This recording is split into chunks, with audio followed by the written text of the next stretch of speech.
اسی وقت لائبہ اپنے شوہر کے ساتھ موٹر سائیکل پر بیٹھ کر زیبا کے گھر چلی گئی۔ زیبا سے اپنے وارڈروب کے پاس لے گئی اور جوڑے دکھانے لگی، کہنے لگی یہ سب نئے فیشن کے ہیں، انہی دنوں سلوائے ہیں، جو تم کو پسند آئے لے لو۔ لائبہ نے ایک جوڑا نکال لیا، شوخ رنگ نفیس کپڑے کا جس پر نہایت حسین کام بنا ہوا تھا۔ زیبا نے اس کے ساتھ کا پرس اور سینڈل بھی نکال کر دیے، پھر سیب کھول کر سونے کے کی سیٹ نکال کر لائبہ کے سامنے رکھ دیے، بولی میچ کر لو اور پسند کر لو، اس میں سے کون سا سیٹ اس جوڑے کے ساتھ پہنو گی۔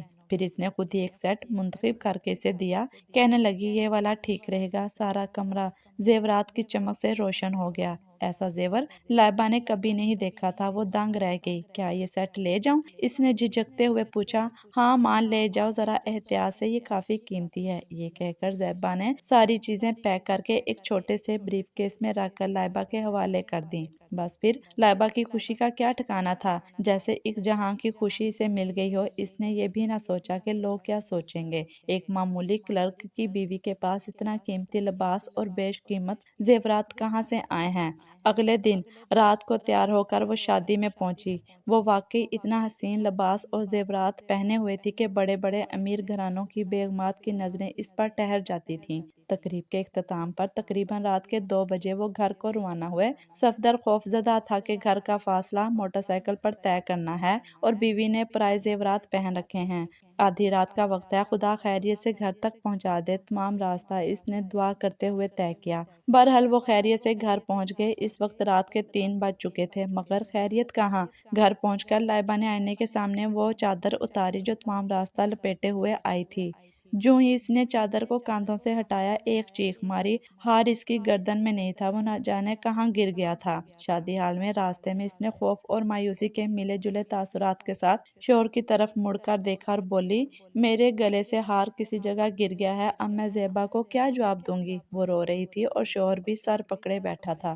اگلے روز انہوں نے زیورات کا ڈبہ لیا اور اسی جوہری کے پاس گئے جس کا پتہ ڈبے کی پشت پر لکھا ہوا تھا۔ انہوں نے ڈبے میں رکھے جھمکے اور انگوٹھی دکھا کر کہا کہ ایسا ہی سیٹ چاہیے۔ وہ دراصل اس کی قیمت معلوم کرنا چاہتے تھے۔ جوہری نے جو قیمت بتائی وہ اتنی زیادہ تھی کہ وہ خود کو بیچ کر بھی یہ قیمت ادا نہیں کر سکتے تھے۔ اس سیٹ میں اصل نگینے جڑے ہوئے تھے۔ وہ واپس آ گئے۔ اسی وقت صفدر ایک پراپرٹی ڈیلر کے پاس گیا اور فوراً ہی اپنے پلاٹ کا سودا کرنا چاہا۔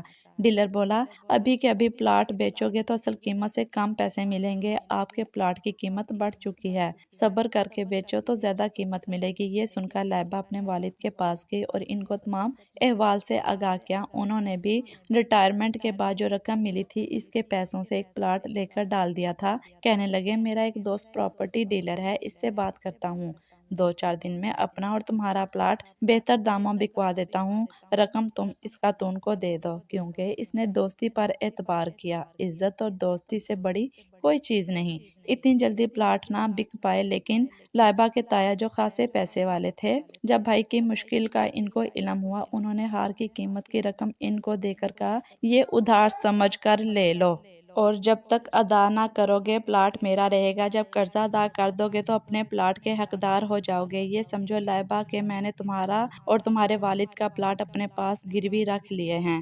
لائبہ کی تو جان پر بنی تھی، اس نے تائے سے رقم پکڑی اور جوہری کے پاس جا کر دونوں میاں بیوی ہار خرید لائے۔ انگوٹھی اور جھمکے تو موجود تھے۔ اس دوران زیبا میکے چلی گئی تھی۔ جب وہ ہفتے بعد گھر لوٹی تو لائبہ نے فون کر کے کہا کیا میں اب تمہاری امانت دینے آ جاؤں؟ وہ بولی ہاں آ جاؤ، امی کی طبیعت ٹھیک نہ تھی، اس لیے میں میکے چلی گئی تھی۔ تم نے فون کیا تو ہوگا، میں اٹھا نہ پائی، گھر پر جو نہیں تھی۔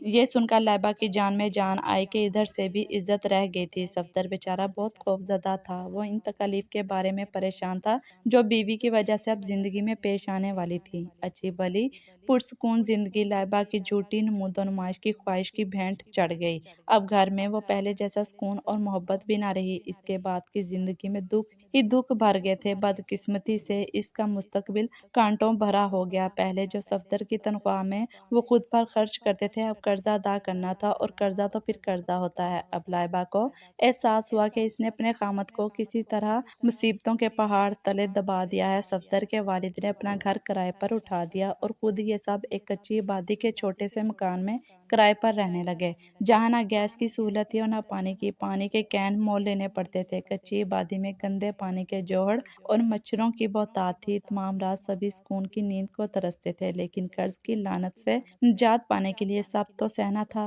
اب لائبہ روز ٹوکری اٹھا کر سبزی اور قصاب کی دکان پر جاتی اور ایک ایک پائی کے لیے جھک جھک کرتی۔ شوہر رات گیر تک کام کرتا اور باپ بچوں کے اسکول کے سامنے کھوکھا لگا کر بسکٹ ٹافیاں بیچنے لگا۔ بہرحال انہوں نے بہادری سے حالات کا مقابلہ کیا اور زندگی میں سخت کاموں کے ساتھ جینا سیکھ لیا۔ وہ 7 سال تک غربت کے غلام بنے رہے۔ بالآخر انہوں نے تاجی کا قرض اتار دیا۔ اس وقت تک پلاٹوں کی قیمت بھی دوگنی چگنی ہو گئی اور یہ ان پر مکان تعمیر کرنے لائق ہو گئے۔ بھلا ہو تاجی کا کہ پلاٹ اپنے پاس گروی رکھ کر ان کو اس وقت کوڑیوں کے مول بکنے سے انہوں نے بچا لیا تھا۔ اس لیے تو کہتے ہیں کہ برے وقت میں اپنے ہی کام آتے ہیں، لیکن یہ بھی سچ ہے کہ نمود و نمائش میں مبتلا عورتیں نہ صرف اپنی زندگی کی خوشیاں داؤ پر لگاتی ہیں، بلکہ شوہروں کے لیے بھی نت نئی پریشانیاں پیدا کر دیتی ہیں۔